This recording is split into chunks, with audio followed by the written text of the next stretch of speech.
send me whatever you didn't, you know. Oh, okay. So I was, That's okay.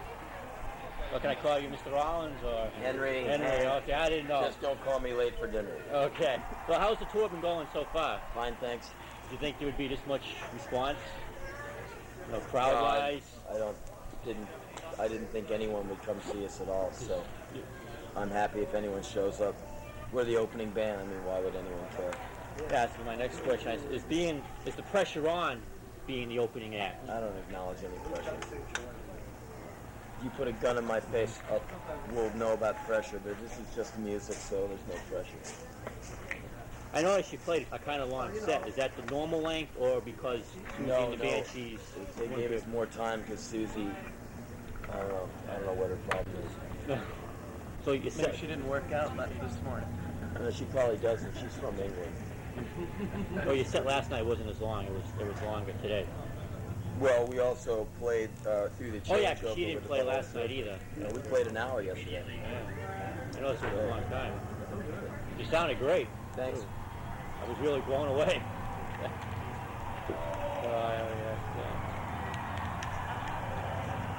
You're doing any speaking dates on days off from this tour? I noticed. Yeah, I did one a couple of days ago. I did one, and then I did another one in Chicago a few days before that.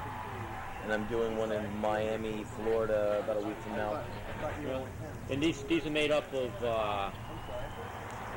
stuff you've been writing over the years, or new topics? I tell stories and stuff. Do you have a short one you can maybe tell now? No. Oh, okay. If you have questions, I'll answer them. Okay. I'm not a jukebox. The Jack Thompson debate, why did you choose to do that? Because I think Jack Thompson is dangerous, and I thought I had something of some content that I could say to him. And how do you feel it went? What do you think came out on top? Well, in my opinion, I think the man is wrong, and I think what he stands for is bad. You know, censorship. Just let me in on who Jack Thompson is. Jack Thompson is the guy who got 2 Live Crew and all the trouble. Oh, he's the county sheriff there? No. He's a lawyer in Southern Florida, born again Christian, and his idea is he's going to end all rape and abuse to children, which would be a great thing. Sexuality. Not by taking the 2 Live Crew record off the shelf. No. And that's going to be it. I mean, as soon as he takes that record off, everything's going to be peachy. Ladies, walk the streets in your underwear. And he's wrong, you know. And what I said to him is I think bottom line is that you're a racist, okay? Because your method of cleaning things up is it's like in my neighborhood, there's a lot of crack dealers, okay? You want to end the crack problem, you don't go to the corner where the crack dealer is and chop his head off, okay? Because you know what happens? Another head grows out of the stump. Right. Like you haul the body away, 20 minutes later there's another punk on the corner with a bag full of drugs. And so I said by eliminating Luther Campbell, you know, and 2 Live Crew, you don't get to the base of the problem at all. It's like you want to get rid of the weed in your garden, so you chop off the head of the dandelion. That's not even close to solving the problem. And I said, you're a typical white American. And the problem is, black people in this country were never given equal opportunity to be educated, and America, the powers that be, are white, male, and racist. And I said the fact that Luther Campbell should be on the cover of Fortune 2000 and Forbes. He's a modern American success story, okay? Not only that, he puts a lot of his own money into in the ghettos where he grew up. And he puts a whole lot of money into Liberty City that no one even knows about. But check this, though. The guy is poorly educated, from a ghetto in the shittiest part of Florida, okay? And so what does he do? He forms somehow, who knows how, he forms a record label, sells millions of records, and has millions of dollars in his bank account. And here's a guy, a black male, which is a hunted animal in this country, almost, you know, has half the education I have, and all Jack Thompson can do is slap his hand. If you gave Luther Campbell the same education that he got, that I got, Luther Campbell wouldn't have to take the time out to do such a shitty album. And that's the worst part of the Two Live Crew album. It's not good. It's boring as hell. It's not even offensive. It's just like, it took me 2 or 3 tries to get through that record. Oh, it's just horrible. God, it was worse than Warrant. It's just like, this guy's not very good. But you shouldn't censor it. No. We should go, well, look, Luther, that's not the way to treat a lady. How about coming on over to this side of the fence and checking this out? Not you bad dog. Like smacking him on the nose. He doesn't know what he did wrong. No. Because all he's writing about is what he grew up with. And you're going, well, what you grew up with is wrong. How's he wrong? He didn't have to get born into the ghetto. So that's kind of what I said. I said, you want to clear up the problem, then let's educate everybody. Let's clean up the ghettos. But I said, you don't want to do that because all of a sudden you're going to have to give up part of your salary. Yep. And, you know, Barbara Streisand needs to have, 13 Rolls Royces. She can't have just 5. She's got to have 32 mil in the bank. She can't have a mere 18. We could take, half of Michael Jackson's money, and half of it, all these people's money, and we could start cleaning up ghettos and giving young people a chance to educate themselves and to get real jobs and not have to rely on guns and drugs to get out of the ghetto. And the reason nothing ever happens is because the government is supplying all the guns and drugs. They want black people to kill each other. They love it. LA cops love it when they have gangs shooting each other. They're like, oh, cool, we can go get more donuts. Yeah. I watch it in my own neighborhood. I see it, Black people shoot each other. A guy got shot 32 times at close range in my neighborhood recently, That's just the way it is. Where is your neighborhood now? I live in LA. LA still? Yeah. You recently signed to Amigo Records, a new Imago, company? yeah. Imago? Yeah. Tell us about that. I understand they're trying a new concept with bands. Trying a new concept by signing me. When you got a new record coming out? January. We're going to record about 5 days after this tour is over. And we'll see what happens. See how it goes. Did you do any of the tunes for the new record today? Yeah. A few of them. We played only new stuff yesterday. And so... Because I heard you did Do It and Move Right In. What's the other one? The Something Man. I keep... what is the fucking... Let's see, the set was... we did What Do You Do? Going into Grip. Going into Almost Real, into the Blues Jam. The first 4 songs were all new. And then we did Move Right In and Do It. Those were old. And then we went into that long, slow thing at the end. It's something... That's new. Imaginary Man, or what was the Metaphysical Man or something? No, I was saying Humiliation. Humiliation.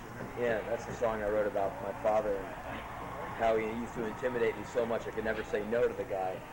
And I was just like, swallow shit for 18 years. And that's a new song. Oh, which bands were on stage in the jam there at the end? You had some Jane's Addiction people in there, and you had some Butthole Surfers in there. That was something else. I've never seen 4 people playing, the drums. Yeah, it sounded really good. It was a really powerful sound on stage. It felt wonderful. What did you guys just wing that? Oh yeah. Has that been rehearsed a couple of times? No, the riff. Some buttholes and our guys got together and worked on that riff for a couple of days just in the dressing room. We just kind of kicked it for the first time out there. I mean, it's, you just play it and just drum to it. It was no big deal. But it was okay. We put our soul in it, so. Oh, it sounded good. Yeah, it felt fun. It was fun having those new sounds on stage, and all that percussion was really, ooh man, it was fun. I had never heard anything like it. Yeah, I'd like to do that again, that's for sure. You plan on maybe doing a tape of that, or on a live album or something? Did you make tapes today? Oh yeah, it was filmed, taped, photographed. There'll be an MTV special about the Lollapalooza tour, probably. Yeah, I've noticed on that 120 minutes they've been mentioning it. They already did a... Yeah, they've been talking about it. I don't watch it that much. They already interviewed me for it. I had some fun. I'm sorry, go ahead. I think that's about. Do you want to talk about Black Flag at all? Or? No. No, It's a band I was in for 5 years. That was 5 years ago. I'm doing something else now. I mean, you think which you're I like you very were a much. big influence? I mean, if you weren't, if there was no Black Flag, do you think there'd be all these bands out there today? Absolutely. You know? Sure. Black Flag was just a band. Few people heard us here and there. A lot of these bands, when they were growing up in their music, maybe they heard a song of ours, maybe they saw us here or there. As far as an influence, What are your influences? musically, Yeah. Bad Brains, Minor Threat, Ted Nugent.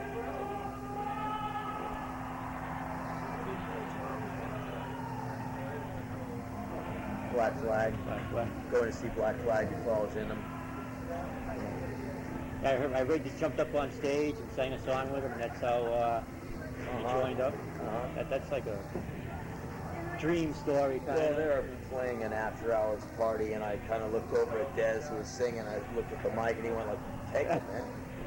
So I sang a song with him called "Clocked In." So I had to be at work. I had to drive from the gig from New York down to D.C. and do an 11-hour shift. So I was like, I gotta hear that song, and I gotta sing that song. So I did. And then a few days later, they called me at work, and they said, "You want to come up and jam with us up in New York?" I was like, "I'm on my way." And that was it then. Yeah, 5 days later, 4 days later, I was in Black Flag. That's quite a drive, too, from DC to New York. Oh yeah. That's, Well, especially at night, man. you just know it's like 5 a.m. Yeah. So, no, it was you got used to it because a lot of bands you wanted to see would always play New York, but they would always come down to DC. But a band like Black Flag, you'd see in both shows. Fuck it. They only come around once every blue moon, so you go see them as much as possible, and you just get 3 carloads of your buddies, and you just drive up there and you have a great time. And what we would do is we would do the 25-hour New York thing. You leave in the morning and you drive up, get into town, hit all the record stores, stash your records, scam into the gig at sound check, find the band members, and just go. And they'd let us all in. We'd go to the gig, and that would let out. New York gigs used to go on at 2, and we'd get out at 3:34 out of that 5. Go hang out with the band, eat food. It's 6 a.m.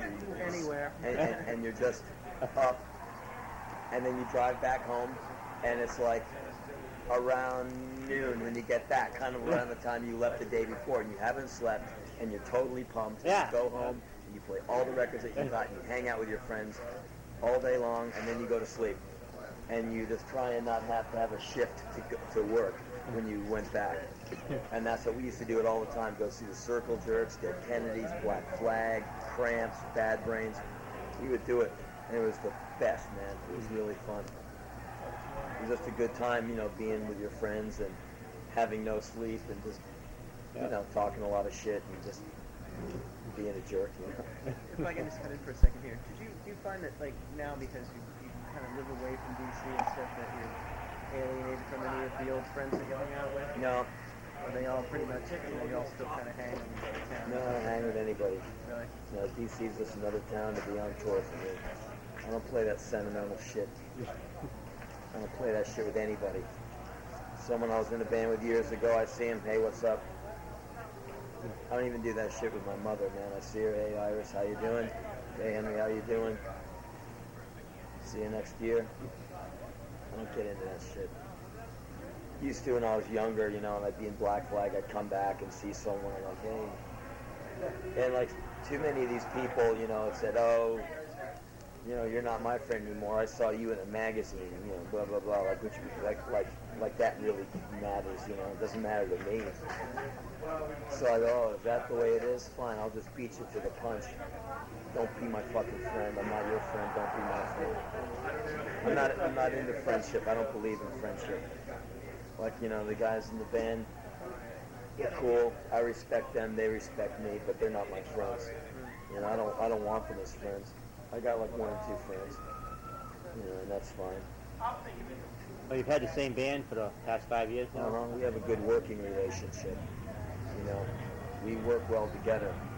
But I'm sure if they found a better offer, they would go in a second. I don't. That's the way all musicians are. I mean, it's not a big loyalty gig, you know. If any really intense shit came down, like where someone had to jump up, I wouldn't depend on any of those guys. I don't have a problem with it. I can work with that relationship just fine.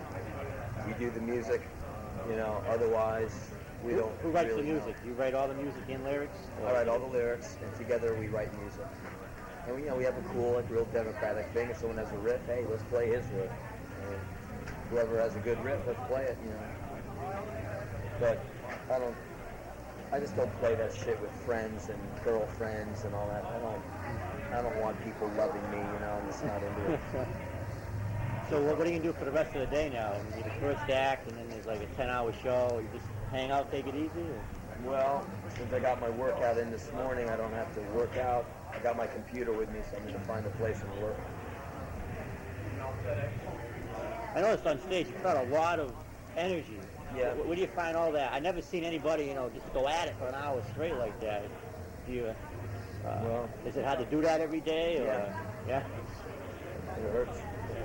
But I'm in good shape, and I have a high threshold of pain, which I work on. Always trying to expand my threshold of pain. And I work out for like an hour before I go on, stretching, just getting myself ready and just getting the mind. It's all in your head. You can go as long as you want, as long as the thought is there. But the mind is more powerful than the body, unless you're having your arms torn off, you know.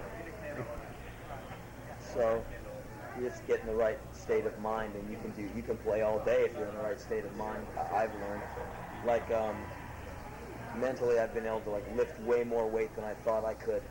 Like I approach, you know, like when I'm home and I'm working on bench pressing. I'll finish all my reps and then I'll just go, okay, let's stack on another 40 pounds and see what happens.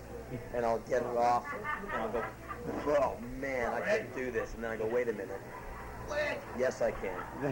Because I say so. And then I do it. And it's the thought. And I learned that mental thing from pain, from exercises in pain, through weightlifting, through calisthenics, through running, and distance swimming. You can really learn. And I don't know how much value there is in learning about pain by holding your hand over a candle. I think, but learning endurance and cultivating stamina in yourself is a good thing, and that's why I can play harder than anyone on this tour. Yeah, I mean, and believe me, there's no one who plays as hard as me on this tour. No, I mean, I like, the Butthole Service, but they really didn't do anything. They just pretty much. Well, that's their thing. Yeah, I don't mean to put them down. That's their trip, you know. And there's just a lot of things that I do differently than a lot of people. You know, I don't drink, I don't smoke, I don't take any drugs, and everything I do is motivated towards getting to the stage and playing. I mean, that's all I'm into. I'm on this tour. I don't go to the info booths. I don't party. I'm here for one purpose, and that's from 2 o'clock to 2:45. That's my purpose in life. Between missions, I cease to exist. I'm just trying to be good at what I do, you know? Real good. And that's all I'm striving for. I just want to be able to be proud of what I'm doing. And by giving my all to something, at least you know that when you came to see me, at least I wasn't fronting on you, or doing some performance or some kind of rock thing. I was like out there losing it, which is hopefully what it's about. I noticed, like, I follow like all the underground magazines and stuff, and a lot of people have your records out. Now, how do you feel about that? I mean, you're not making money off all these tapes and records. Well, sometimes we're bootlegging stuff, but everything I've ever done record-wise up till now has all been on independent labels, and that world is dodgy and more dishonest than most. I mean, most of the people I've met in the indie world are crooks. The only time I've ever had an honest dealing with a record label is major labels, actually. It's the only time they've ever done what they said they were going to do. All independent labels have fucking screwed me every single time. Amigo is a major label. Yes, it is. They're affiliated with BMG. BMG and RCA. Yeah. And we have a good, honest relationship, and I wanted to cultivate that from the get-go. You know, I was totally honest with them. I said, look, you know, I'll be honest with you until I drop. You be honest with me too, okay? And they went, okay. So I said, I don't play Perry Mason law shit. You fuck with me, I'll be waiting for you in the parking lot. So. Are they going to be putting out the new spoken word? Yeah. I said, you know, I said, be good to me and I'll be on your label till I die and I'll do everything I can. Just please don't fuck with me. And if you think you might have to be fucking with me years from now, let's just walk away from this right now because I don't want to be in that position. Because I don't like hating people. I guess that's it. I don't want to take up too much of your time. Good. Okay, thanks a lot. Sure. I think, is this guy going to do something for you here? I don't know, but, you know, it's not fair to you that all these people are using your tape deck because they don't have their shit together, so you should. Well, I mean, the thing is that if I give them all my addresses, I might pick up something that I didn't get when I was